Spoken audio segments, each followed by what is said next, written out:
ನಮಸ್ಕಾರ ಸ್ನೇಹಿತರೆ, ಇದು ನಮ್ಮ 70ನೇ ಭೇಟಿ. ಇಂದು ನಾವು ಕಳೆದ 4 ತರಗತಿಗಳಿಂದ ಇದು 5ನೇ ತರಗತಿ. ನಾವು ಆ್ಯಕ್ಟಿವ್ ವಾಯ್ಸ್, ಪ್ಯಾಸಿವ್ ವಾಯ್ಸ್ ಬಗ್ಗೆ ಚರ್ಚೆ ಮಾಡ್ತಾ ಇದ್ದೇವೆ. ಬಹುಶಃ ಈ ಟಾಪಿಕನ್ನು, ಈ ವಿಷಯಕ್ಕೆ ಸಂಬಂಧಪಟ್ಟ ಹಾಗೆ ನಾನು ಇಂದು ನಿಲ್ಲಿಸ್ತಾ ಇದ್ದೇನೆ. ಮುಂದಿನ ವಿಷಯ ಮುಂದಿನ ತರಗತಿಗಳಲ್ಲಿ ಚರ್ಚೆ ಮಾಡೋಣ. ಇಲ್ಲಿ ನೋಡಿ ಸ್ನೇಹಿತರೆ, ನಾವು first day simple present tense ತಗೊಂಡಿದ್ವಿ, ಸಿಂಪಲ್ ಪಾಸ್ಟ್ ಟೆನ್ಸು. ಇಂದು ಸಿಂಪಲ್ ಪ್ರೆಸೆಂಟ್ ಟೆನ್ಸ್ ತಗೊಂಡಿದ್ದೀವಿ. ಇಷ್ಟೇ ವ್ಯತ್ಯಾಸ ನೋಡಿ. ಐ ಲೈಕ್ ಮ್ಯಾಂಗೋ, ನನಗೆ ಮಾವಿನ ಹಣ್ಣು ಇಷ್ಟ. ನೋಡಿ, mango is liked by me. ನೋಡಿ, ಈ ಪ್ರೆಸೆಂಟ್ ಕಂಟಿನ್ಯೂಸ್ ಟೆನ್ಸಲ್ಲಿ ಬೀಯಿಂಗ್ ಅನ್ನೋ ಪದ ಬರ್ತದೆ, ಇಲ್ಲಿ ಬರಲ್ಲ. ಸಿಂಪಲ್ ಪಾಸ್ಟ್ ಟೆನ್ಸಲ್ಲಿ ಬೀಯಿಂಗ್ ಬರಲ್ಲ.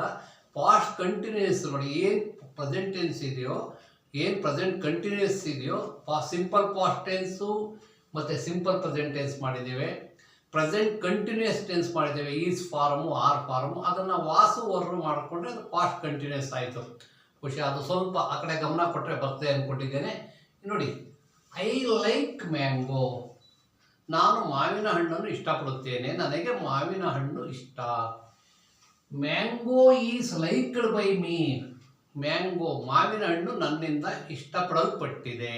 ಇದನ್ನು ಯಾರೂ ಪ್ಯಾಸಿವ್ ವಾಯ್ಸಲ್ಲಿ ಹೇಳಲ್ಲ. ಪರೀಕ್ಷಾ ದೃಷ್ಟಿಯಿಂದ, ಗ್ರಾಮರ್ ದೃಷ್ಟಿಯಿಂದ ಇದನ್ನು ಬೇಕು ನಮಗೆ. ನೋಡಿ, ದೇ ಸಿಂಗ್ ಎ ಸಾಂಗ್. ನೋಡಿ, they are singing a song ಚರ್ಚೆ ಮಾಡಿದ್ವಿ ಹಿಂದಿನ ತರಗತಿಯಲ್ಲಿ. A song is being sung by them ಅಂತ. ಈ ದಿವಸ ನೋಡಿ, they sing a song, a song is sung by them. Being ಹೊಟ್ಟೋಗುತ್ತೆ. ಈಸು ಆರು ಇದ್ದರೆ, ವಾಸು ವರು ಇದ್ದರೆ ಬೀಯಿಂಗ್ ಬರ್ತದೆ. ಅದಿಲ್ಲ ಅಂತ ಅಂದರೆ ಬೀಯಿಂಗ್ ಬರಲ್ಲ. ಇಷ್ಟೇ ಸೀಕ್ರೆಟ್ ಅಷ್ಟೇ. ನೋಡಿ, ದೇ ಸಿಂಗ್ ಎ ಸಾಂಗ್, ಅವರು ಒಂದು ಹಾಡನ್ನು ಹಾಡುತ್ತಾರೆ. ಏನು ಮಾಡ್ತಾರೆ? ಅವರು ಒಂದು ಹಾಡನ್ನು ಹಾಡ್ತಾರೆ. A song is sung by them. ಇದನ್ನು ಮರಿಬಾರ್ದು. Simple past tense, simple present tense. ಅಲ್ಲಿ ರಾಮ ನೋಡಿ, ಅದು ನಾನು ಹೇಳಿದೆ. ಸೀತಾ ಮ್ಯಾರಿಡ್ ಅಥವಾ ರಾಮ ಮ್ಯಾರಿಡ್ ಸೀತಾ ತಗೊಂಡಿದ್ದೆ ನಾನು. ಎಲ್ಲರೂ ರಾಮ ಕಿಲ್ಲರ್ ರಾವಣ ಬರೀತಾರೆ. ಅದನ್ನು ಯಾಕೆ ಹಾಗೆ ಮಾಡಬಾರ್ದು ಅಂತ ಚೇಂಜ್ ಮಾಡಿದೆ. ಇವತ್ತು ನೋಡಿ, ಅದು ವಾಸ್ ಇತ್ತು, ಇವತ್ತು ಈಸ್ ಇದೆ. ಅಲ್ಲಿ ವರ್ ಇತ್ತು, ಇಲ್ಲಿ ಆರ್ ಇದೆ. ನೋಡಿ, ಅಲ್ಲಿ ಲೈಕ್ಡ್ ಇತ್ತು, ಮ್ಯಾರಿಡ್ ಇತ್ತು. ಇಲ್ಲಿ ಲೈಕು, ಸಿಂಗು ಮತ್ತು ವೆಲ್ಕಮ್ ಇದೆ. ನೋಡಿ, ವಿ ವೆಲ್ಕಮ್ ದೆಮ್. ಯಾರೋ ಫಂಕ್ಷನು, ನಾವೆಲ್ಲ ಗೊತ್ತಾಯ್ತಾ, colleagues, friends. V welcome them, ನಾವು ಅವರನ್ನು ಸ್ವಾಗತಿಸ್ತೇವೆ. ಯಾವುದೋ ಫಂಕ್ಷನ್ನು, ಕಾಲೇಜಲ್ಲಿ ಫಂಕ್ಷನ್ ಇರುತ್ತೆ, ಅಲ್ಲಿ ಮ್ಯಾನೇಜ್ಮೆಂಟ್ಗೋ ಪ್ರಿನ್ಸಿಪಾಲ್ಗೋ ನಾವು ಹೇಳ್ತೇವೆ, ನಾವೆಲ್ಲ ಕಲೀಗ್ಸು ನಾವು ವೆಲ್ಕಮ್ ಮಾಡ್ತೀವಿ ಸರ್, ನೀವು ಬೇರೆ ನೋಡ್ಕೊಳ್ಳಿ ಅಂತ. ನೋಡಿ, ವಿ ವೆಲ್ಕಮ್ ದೆಮ್, ನಾವು ಅವರನ್ನು ಸ್ವಾಗತಿಸುತ್ತೇವೆ. They are welcomed by us. We are welcoming them ಅಂದರೆ ಗೊತ್ತಾಯ್ತಾ, they are being welcomed by us ಅಂತ ಆಗ್ಬಿಡುತ್ತೆ. ಇಷ್ಟೇ. ಈಸು ಆರು ಇದ್ದರೆ ಬೀಯಿಂಗ್ ಬರ್ತದೆ, ವಾಸು ವರ್ ಇದ್ದರೆ ಬೀಯಿಂಗ್ ಬರ್ತದೆ. ಇನ್ನು ಸಿಂಪಲ್ ಪಾಸ್ಟ್ ಟೆನ್ಸಲ್ಲಿ, ಸಿಂಪಲ್ ಪ್ರೆಸೆಂಟ್ ಟೆನ್ಸಲ್ಲಿ ಬೀಯಿಂಗ್ ಬರಲ್ಲ, ಜ್ಞಾಪಕ ಇಟ್ಕೋಬೇಕು. ವಿ ವೆಲ್ಕಮ್ ದೆಮ್, ನಾವು ಅವರನ್ನು ಸ್ವಾಗತ ಮಾಡ್ತೇವೆ. They are welcomed by us, ಅವರು ನಮ್ಮಿಂದ ಸ್ವಾಗತಿಸಲ್ಪಟ್ಟಿದ್ದಾರೆ. ನೋಡಿ, ಇದು ಆ್ಯಕ್ಟಿವ್ ವಾಯ್ಸ್ ಮತ್ತು ಪ್ಯಾಸಿವ್ ವಾಯ್ಸು. ಬಹುಶಃ ನಾವು ಇದನ್ನು ಕೆಲವು ಕಡೆ ಇದನ್ನೇ ಫಸ್ಟ್ ತಗೊಂಡಿರ್ತಾರೆ. ನಾವು ಸಿಂಪಲ್ ಪ್ರೆಸೆಂಟ್ ಟೆನ್ಸನ್ನು ಲಾಸ್ಟೇ ತಗೊಂಡಿವಿ. ಸಾಮಾನ್ಯ ಎಕ್ಸಾಂಪಲ್ಸಲ್ಲಿ ಕೆಲವು ಕಡೆ ರಾಮ ಕಿಲ್ಲು ರಾವಣ ಇದನ್ನು ಕೊಡ್ತಾರೆ.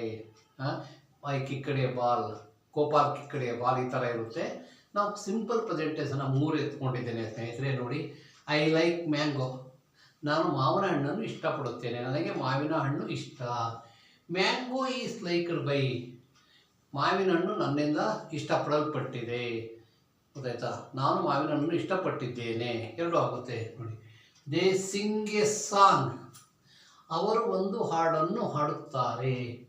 A song is sung by them, a song is sung by them, ಅವರಿಂದ ಒಂದು ಹಾಡು ಹಾಡಲ್ಪಟ್ಟಿದೆ. ವಿ ವೆಲ್ಕಮ್ ದೆಮ್, ನಾವು ಅವರನ್ನು ಸ್ವಾಗತ ಬಯಸುತ್ತೇವೆ, ನಾವು ಅವರನ್ನು ಸ್ವಾಗತಿಸುತ್ತೇವೆ. They are welcomed by us.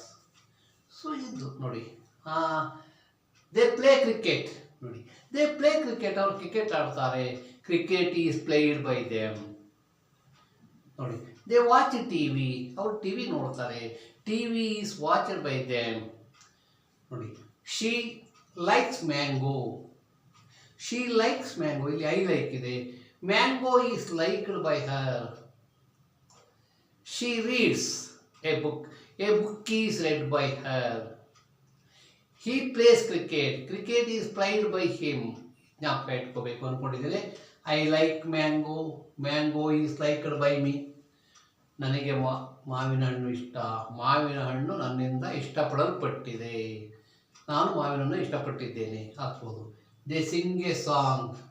ಅವರು ಒಂದು ಹಾಡನ್ನು ಹಾಡುತ್ತಾರೆ. A song is sung by them. ಒಂದು ಹಾಡು ಅವರಿಂದ ಹಾಡಲ್ಪಟ್ಟಿದೆ. We welcome them. ನಾವು ಅವರನ್ನು ಸ್ವಾಗತಿಸುತ್ತೇವೆ. They are welcomed by us. ಅವರು ನಮ್ಮಿಂದ ಸ್ವಾಗತಿಸಲ್ಪಟ್ಟಿದ್ದಾರೆ. ಬಹುಶಃ ಇದು ಅರ್ಥ ಆಗಿದೆ ಅಂದ್ಕೊಂಡಿದ್ದೇನೆ ಸ್ನೇಹಿತರೆ. ಬಹುಶಃ ಅಷ್ಟೇ. ಪಾಸ್ಟ್ ಟೆನ್ಸ್ ನಿಮಗೆ ನಾನು ಮೊದಲಿಂದ ಹೇಳ್ತಾ ಇದ್ದೇನೆ. ಹ್ಯಾಮು, ಆರು, ಈಸು, ಹ್ಯಾವು ಇವನ್ನು ಚೆನ್ನಾಗಿ ಅಧ್ಯಯನ ಮಾಡಿದ್ರೆ, ಇದರ ಬಗ್ಗೆ ಹೆಚ್ಚು ತಿಳ್ಕೊಡ್ರೆ ಇಂಗ್ಲೀಷ್ ಅಷ್ಟು ಸುಲಭ ಆಗಲ್ಲ. ಯಾವುದೇ ಆಗಲಿ, ರಿಪೋರ್ಟಿಂಗ್ ಆಗಲಿ, ರೇರ್ ಸ್ಪೀಚ್, ಇಂಡೈರೆಕ್ಟ್ ಸ್ಪೀಚ್ ಆಗಲಿ, ಅದಕ್ಕೆ ರಿಪೋರ್ಟಿಂಗ್ ಅಂತಾರೆ. ಆ್ಯಕ್ಟಿವ್ ವಾಯ್ಸ್, ಪ್ಯಾಸಿವ್ ವಾಯ್ಸ್ ಆಗಲಿ, ಮತ್ತು ಕ್ವಶ್ಚನ್ ಟ್ಯಾಗು ಆಗಲಿ, ಯಾವುದೇ ಗ್ರಾಮರು ಅಷ್ಟು ಸುಲಭ ಆಗಲ್ಲ ಜ್ಞಾಪಕ. ಬಹಳಷ್ಟು ಜನ ಕ್ವಶ್ಚನ್ ಟ್ಯಾಗ್ನ ತಪ್ಪು ಮಾಡ್ತಾರೆ. ನಾನು ನಿಮ್ಗೆ ಹೇಳಿದ್ದೇನೆ, you are mister season it ಅಂತಾರೆ. ದಯವಿಟ್ಟು ಅದು ಆಗಬಾರ್ದು. ಆ ವ್ಯಾಕರಣದ ನಿಯಮಗಳನ್ನು ಬರೀ ವ್ಯಾಕರಣ ಅಂತ ಕಲಿಬಾರ್ದು. ಮಾತಾಡೋಕ್ಕೋಸ್ಕರ ನಾವು ಗ್ರಾಮರನ್ನು ಸ್ವಲ್ಪ ತಿಳ್ಕೊಂಡ್ರೆ ಇಂಗ್ಲೀಷು ತಪ್ಪಾಗಲ್ಲ. ಮುಂದಿನ ತರಗತಿಯಲ್ಲಿ ಭೇಟಿಯಾಗೋಣ. ನಮಸ್ಕಾರ.